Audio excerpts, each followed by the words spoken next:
Kate would like to help me tell you guys the story of the time Skylab crashed to Earth. The final Skylab crew of Jerry Carr, Ed Gibson, and Bill Pogue launched on November 16th of 1973.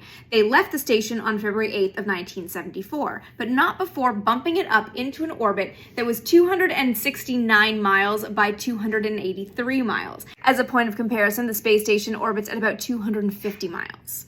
After the crew was back on Earth, NASA remotely put the station into a gravity gradient attitude, which is a fancy way to say they put the heavier part down. Then they vented out the atmosphere and shut it off. Based on its orbit, its attitude, and predicted solar weather, NASA imagined that it would be able to stay up until about March of 1983, by which point the space shuttle should be flying and they could then use it to boost it into a higher orbit to then bring it back online and use it for some early shuttle missions. But solar activity was higher than anticipated, and in 1977 it was very clear that the orbit was going to decay by about 1979.